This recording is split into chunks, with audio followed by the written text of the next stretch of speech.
फुसफुसणाऱ्या जंगलातील दोस्त भूत. कधी काळी विलोविल नावाच्या एका सुंदर आणि शांत गावात एक फुसफुसणारे जंगल होते, ज्याला सर्व लोक घाबरत असत. त्या जंगलाबद्दल गावात अनेक भीतीदायक कथा होत्या. लोक म्हणायचे की जंगलातील झाडे सतत फुसफुसतात आणि तिथे भूत वास करतात. या जंगलात जाण्याची कोणीही हिम्मत करत नव्हते. पण विलोविलमध्ये राहणारे 3 मित्र, लिओ, मिया आणि सॅम यांना या जंगलाची भीती नव्हती. त्यांना नेहमीच जंगलात काय असेल, तिथे खरोखरच भूत आहे का, हे जाणून घेण्याची खूप उत्सुकता होती. एका उन्हाळ्याच्या सकाळी लिओ, मिया आणि सॅम जंगलाच्या काठाशी खेळत होते. तिघे मिळून लपाछपी खेळत असताना मियाला काहीतरी चमकणारे दिसले. तिने बघितले तर तो एक जुना, फाटलेला खजिन्याचा नकाशा होता. नकाशावर काही वेगवेगळे आणि विचित्र चिन्हे होती, ज्याचा अर्थ कळत नव्हता. त्या नकाशाच्या कोपऱ्यात एका मोठ्या एक्स चिन्हाने खजिन्याचे स्थान दाखवले होते. हे बघा, मला एक खजिन्याचा नकाशा सापडला आहे, मिया आनंदाने ओरडली. लिओने नकाशा बघितला आणि त्याच्या चेहऱ्यावर आनंदाची झलक दिसली. खजिना, चला पटकन शोधूया, लिओ उत्साहाने म्हणाला. सॅम मात्र थोडा संकोचला. आपण आत जाऊ नये, आपण अडकलो तर. हे जंगल खूपच भयानक आहे, तो घाबरून म्हणाला. पण लिओ आणि मिया खजिना शोधण्याच्या आनंदात होते. मियाने शांतपणे सॅमला सांगितले, सॅम, हे आपल्या आयुष्यातील सर्वात मोठे साहस असेल. आपण एकत्र असू तर काहीच होणार नाही. शेवटी सॅमने हिम्मत गोळा केली आणि तिघेही जंगलात शिरले.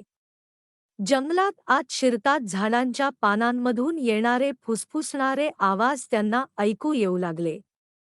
झाडांच्या सावल्या त्यांना भोवती फिरताना जाणवू लागल्या. तिथे कुठेतरी पानांचा आवाज, अज्ञात आवाज आणि एक रहस्यमय वातावरण होते, ज्यामुळे त्यांच्या अंगावर काटा आला. पण लिओ, मिया आणि सॅम यांना खजिन्याचा शोध घ्यायचा होता, त्यामुळे त्यांनी थांबता पुढे जाण्याचा निर्णय घेतला. जंगलाच्या मध्ये जात असताना अचानक त्यांच्या समोर एक मऊ, प्रकाशमान होणारा आकृती दिसली. ती एक भूत होती, पण ते भूत खूपच गोड आणि मित्रत्वपूर्ण दिसत होते. त्या भूताचे मोठे, गोल डोळे आणि त्याच्या चेहऱ्यावर हसू होते, ज्याने त्याला खूपच गोड दिसत होते. हॅलो, भूत हस्त म्हणाले. घाबरू नका, मी गस्टी आहे. मी या जंगलाचा रक्षक आहे. गस्टीचे शब्द ऐकताच लिओ थोडा मागे हटला, पण मियाने त्याला थांबवले. तू खरंच दोस्ताना भूत आहेस का? मियाने विचारले. हो, मी इथे या जंगलाचे रक्षण करतो. मला वाटते की तुम्ही खजिन्याचा शोध घ्यायला आलेले आहात, बरोबर ना? गस्टी हस्त विचारले. हो, पण तुला कसं कळलं? लिओने विचारले.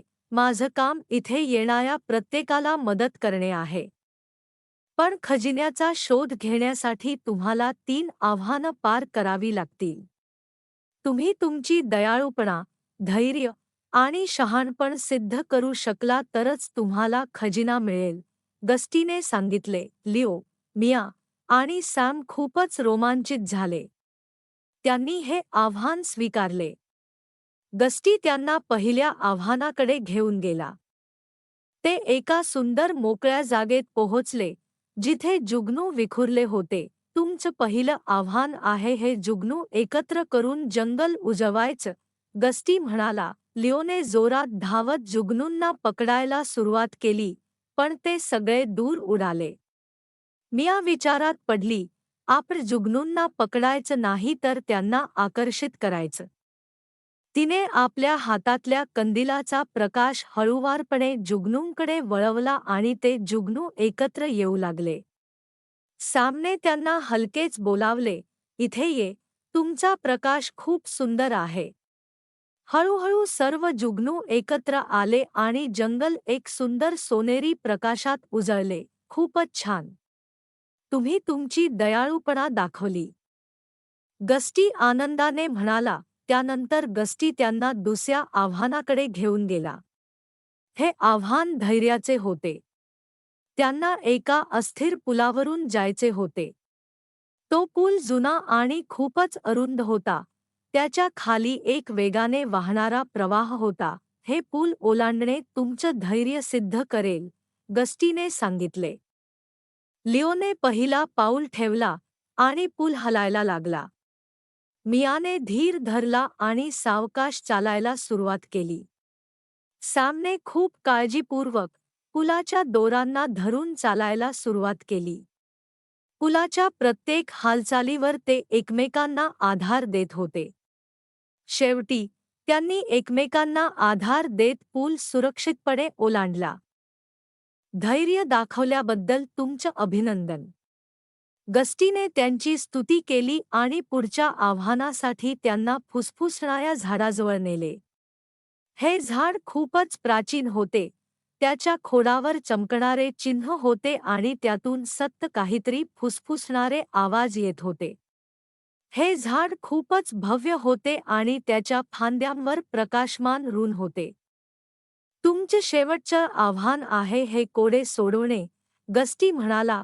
झाडाने हळू आवाजात कोडे विचारले, तुमच्याकडे असे काय आहे जे इतर कोणालाही द्यावे लागत नाही? तिघांनी विचार करायला सुरुवात केली. लिओ आणि सॅम विचारात पडले, पण मियाने उत्साहाने सांगितले, ते आहे आपलं शहाणपण. ते आपल्याकडे आहे आणि ते कोणालाही द्यायची गरज नाही. झाड हसले आणि हळूहळू त्याचा खोड उघडला. झाडाच्या आत एक छोटासा पण सुंदर खजिना होता. त्या खजिन्यात विविध रंगांचे चमकणारे दगड होते, जे इतके सुंदर होते की त्यांचे तेज त्यांच्याच मनाला खूप आनंद देत होते. ते दगड खूपच अनमोल वाटत होते, पण त्यांचे खरे मूल्य त्यांच्या गुणांमध्ये होते. हा तुमचा खरा खजिना आहे, गस्टी म्हणाला. हे दगड तुमच्या दयाळूपणाचे, धैर्याचे आणि शहाणपणाचे प्रतीक आहेत. लिओ, मिया आणि सॅम खूप आनंदी झाले. त्यांनी गस्टीला धन्यवाद दिले आणि खजिन्याचे दगड जपून ठेवले. या दगडांना कधीच विसरू नका. हे तुमचं साहस आणि एकमेकांमधील मैत्रीचं प्रतीक आहे, गस्टीने सांगितले. त्यानंतर गस्टीने त्यांना जंगलाच्या काठाशी आणले. संध्याकाळ झाली होती आणि आकाशात सूर्यमाला सुंदर रंगांमध्ये झळकली होती. फेरफटका घेण्यासाठी पुन्हा कधीही या, मी इथेच असेन, गस्टी हसत म्हणाला. तिघांनी पुन्हा भेटण्याचं वचन दिलं आणि गावाकडे परतले. विलोविलमध्ये परतल्यावर त्यांनी आपल्या साहसाबद्दल सर्वांना सांगितले. ते खजिना मिळवण्यात यशस्वी झाले होते, पण त्यांना मिळालेला खरा खजिना त्यांच्या गुणांचा होता. त्या दिवसापासून फुसफुसणारे जंगल फक्त एक भयावह जागा न राहता मैत्री, धैर्य आणि दयाळूपणाचे प्रतीक बनले.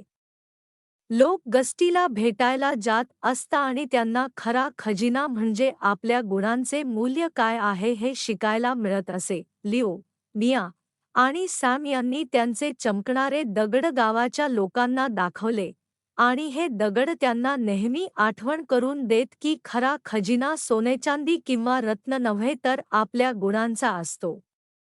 आता फुसफुसणारे जंगल सगळ्यांच्या मनात मैत्री आणि जादूची एक जागा बनली होती आणि गस्टीचा गोड चेहरा आणि त्याच्या कथा लहान मुलांपासून मोठ्यांपर्यंत सर्वांना शिकवत होत्या की धैर्य, दयाळूपणा आणि शहाणपण आपल्याला सर्वात मोठा खजिना देतात. लाईक, शेअर, सबस्क्राईब करा आणि बेल आयकॉन दाबायला विसरू नका.